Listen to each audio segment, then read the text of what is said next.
des propositions innovantes. Nous sommes bien équipés maintenant pour avoir su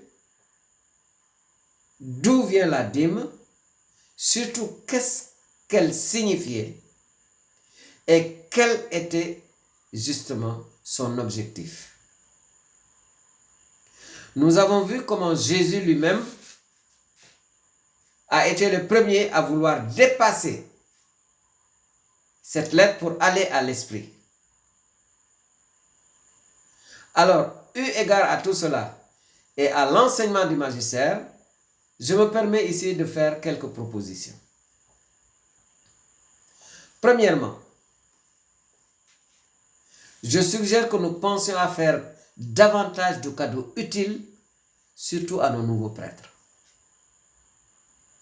Eh oui, je me souviens il y a quelques années, pendant qu'une ordination se préparait quelque part, dans une réunion, j'ai suggéré que les dépenses de la fête soient réduites et que de l'argent qui aurait été amassé, que nous achetions un véhicule au prêtre en question.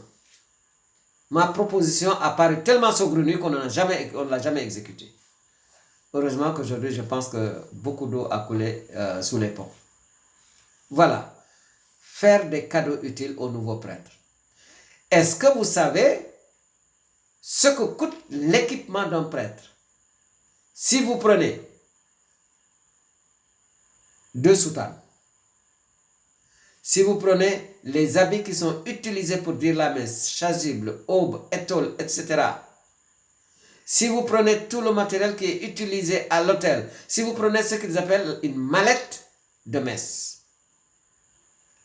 D'ailleurs, je demande aux prêtres qui le savent et à qui le sait de bien vouloir me donner le budget d'un équipement de prêtre, que je puisse le partager au niveau de la chaîne YouTube. Il y a de quoi s'arracher les cheveux.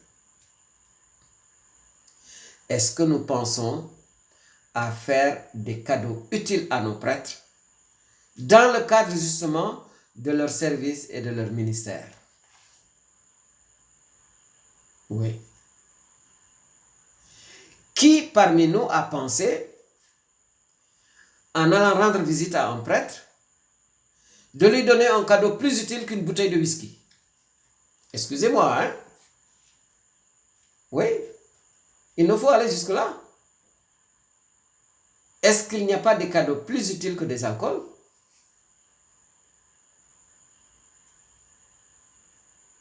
Ouais. Enfin,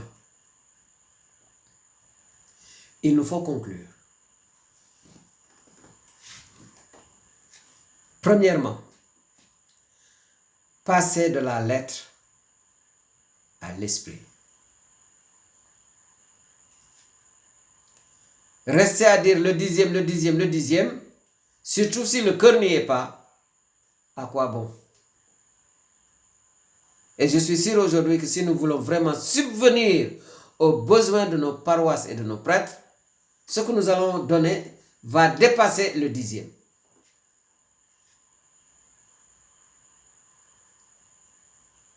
Le Seigneur, notre Seigneur est un Dieu très pédagogue.